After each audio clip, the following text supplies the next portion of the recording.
The holiday of Shavuot is a holiday of revelation, of the giving of the Torah.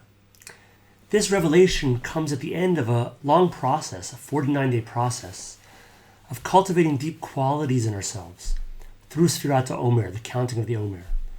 Qualities like loving kindness and discipline, our own majesty, our embodied knowing, our groundedness, our equanimity. We can see the whole process, the journey of Sfirat HaOmer, as a process of grounding or rooting, a grounding in love and other qualities that help us feel stable and present, and so enable us to fearlessly open to revelation.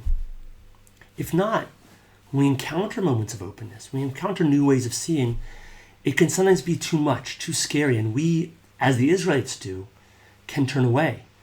When they stood at the foot of Mount Sinai, of Har Sinai, they said, the people saw the voices and the torches, and they heard the sound of the shofar, and they saw the smoking mountain. And they got scared, and they moved, and they backed away. They stood far away. And they said to Moshe, and they said, Moshe, you talk to us. We don't want to have a direct contact with the divine because it feels too much for us. We're not ready. And indeed, in many ways, we do that all the time. We have maybe a moment of opening, of profundity, and we're not fully willing to embrace it. And so we step away, we step back. We push away the power of revelation. And in doing so, we really create that very block, which is the ego, which stands between us and a full experience of the world.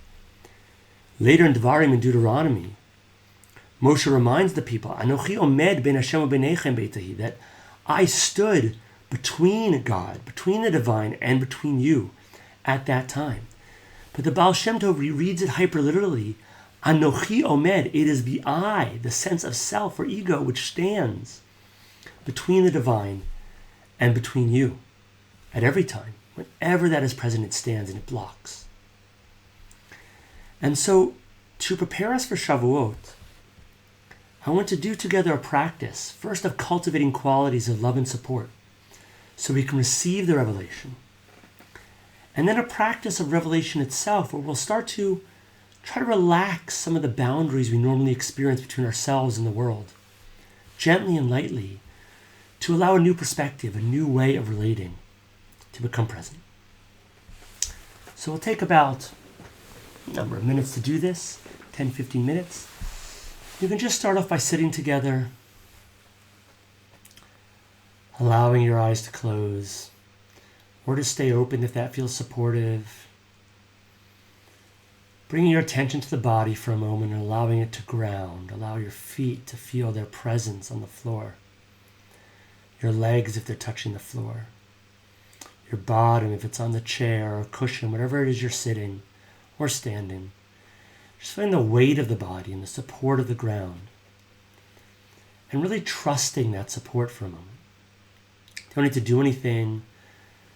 The ground will do the work for you. It'll hold you up. Allow yourself on the inhalation to expand a bit, to rise up. And on the exhalation to settle down without collapsing. The head elongating the spine, the neck. And then settling, open, clear, bright, present. Now, we can start cultivating some supportive qualities simply by saying phrases to cultivate these qualities and inviting these qualities to manifest. Call this the blessing practice, and I'll do it, and you can join in with me. I'm going to do it towards myself, and I encourage you to do the same. But if there's any difficulty doing it towards yourself, then you can also choose to do it towards somebody who there's an easy love between you and them.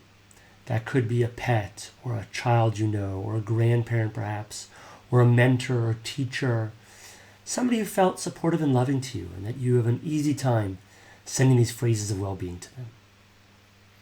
So I'll say them to myself out loud. Then we'll drop into silence for a bit, use to say them to yourself. I'll come back in and remind you of them, and we'll do that for a few minutes. May I be blessed with peace. May I be blessed with joy. May I be blessed with loving kindness. May I feel safe and grounded.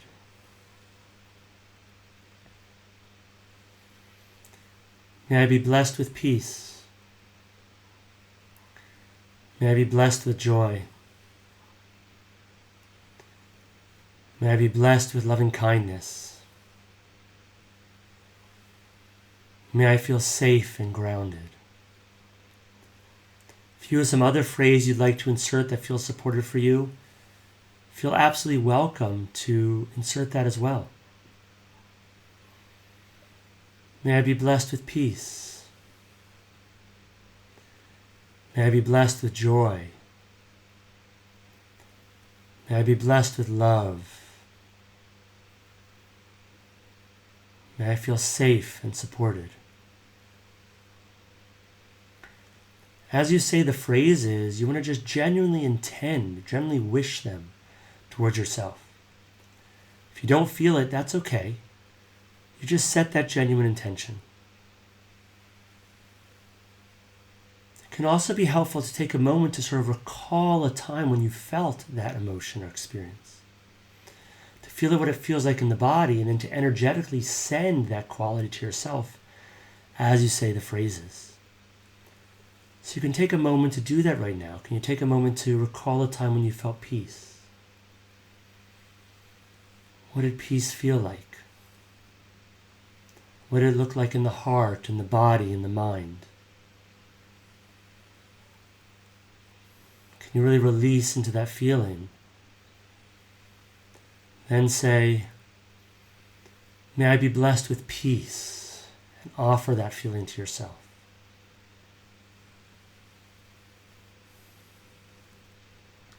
Now joy.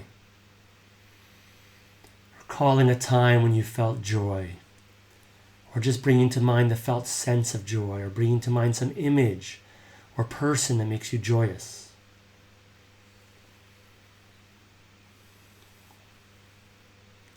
Noticing what joy feels like in the body, in the mind, in the heart.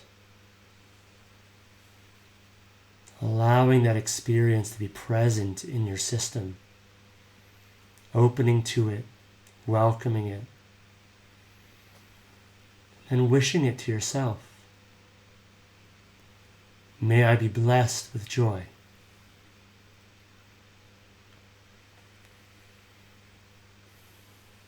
Now love. Recalling a moment of love, the feeling of love, an image, person, memory, place which evokes love for you. Feel yourself for a moment held in love, or feeling love for another. Notice how that feels. Notice what it does to every part of your experience. How does it shift the body? How does it shift the mind? How does it affect the heart? And now wishing yourself, may I be blessed with love.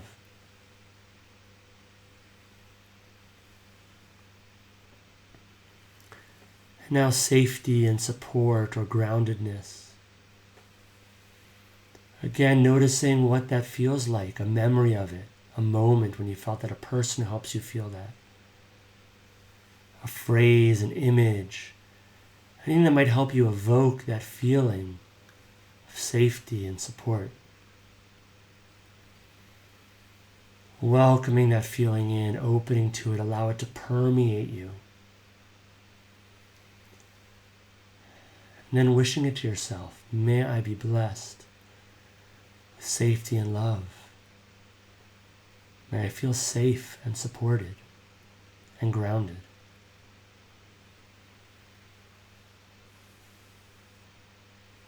Now in your own time you can continue with those phrases. I'll say them one more time. May I be blessed with peace. May I be blessed with joy. May I be blessed with love. May I feel safe, supported, and grounded. Take another moment or two to do those phrases in the way that works best for you.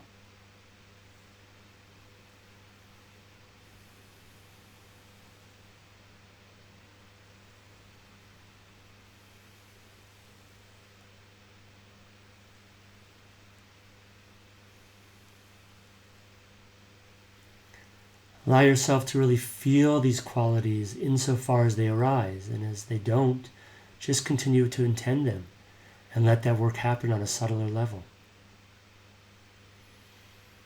Enjoy them, open to them, take pleasure in them. Allow your system to soften and relax, to lighten and open.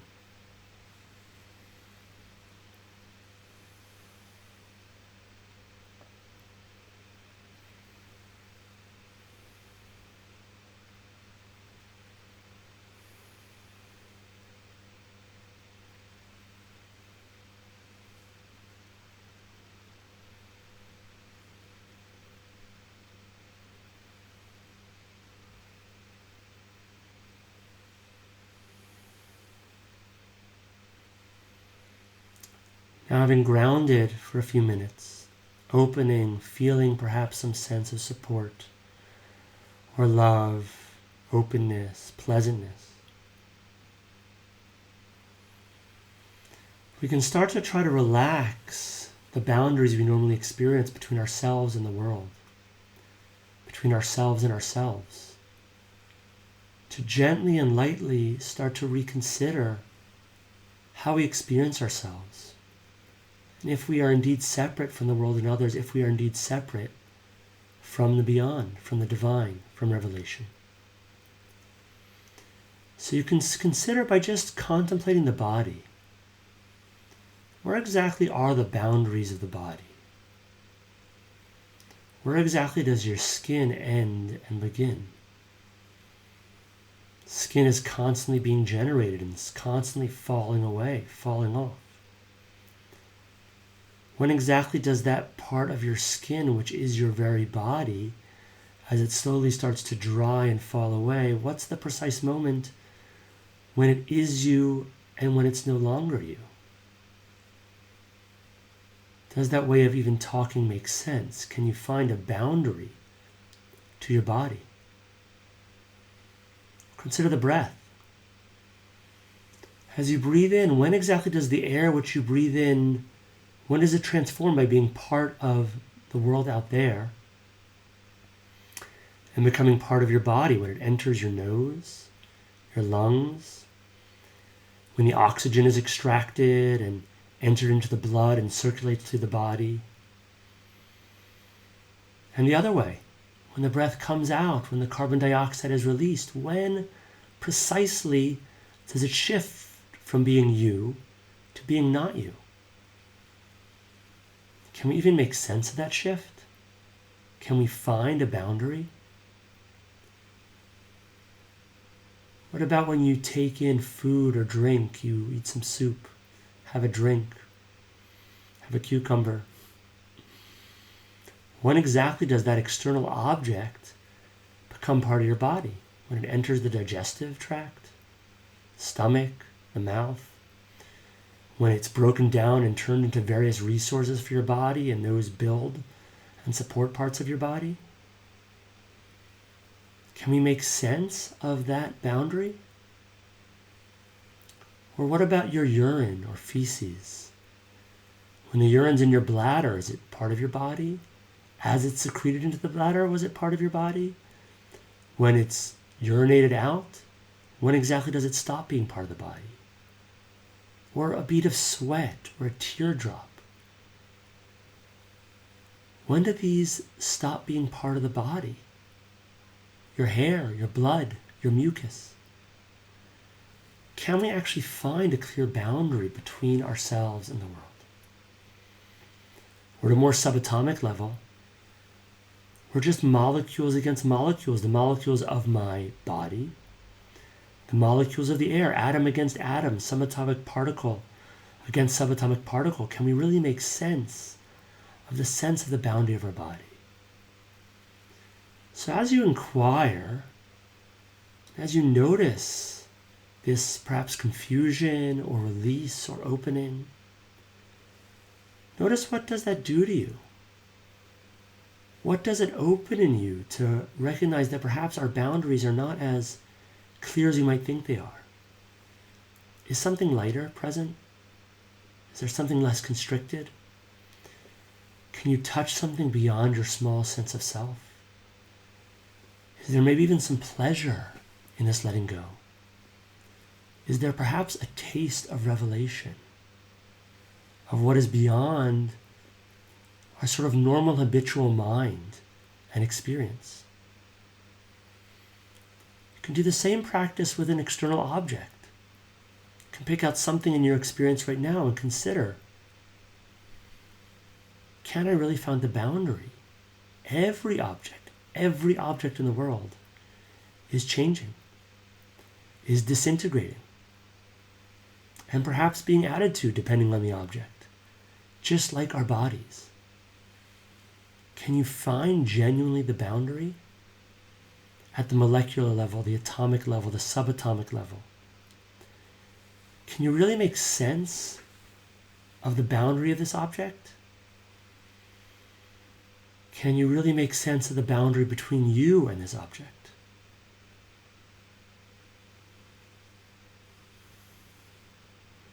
Can you notice the sense of sort of release or letting go that might be present in recognizing that? Can you really find yourself if you can't find a boundary? And what might be liberating about just, sighing out and releasing that normative sense of self, that sense of contraction, constriction, and boundedness? Again, what might that open in you? What qualities are present now that may not normally be present? What qualities are absent that may normally be present? Is there any lightness? Is there any loosening? Is there a taste of revelation? Of moving beyond our normal way of seeing to what the Pizetzner Rebbe would call a kind of prophetic sight. A sight which is open to and in contact with the nature of revelation, the presence of the divine.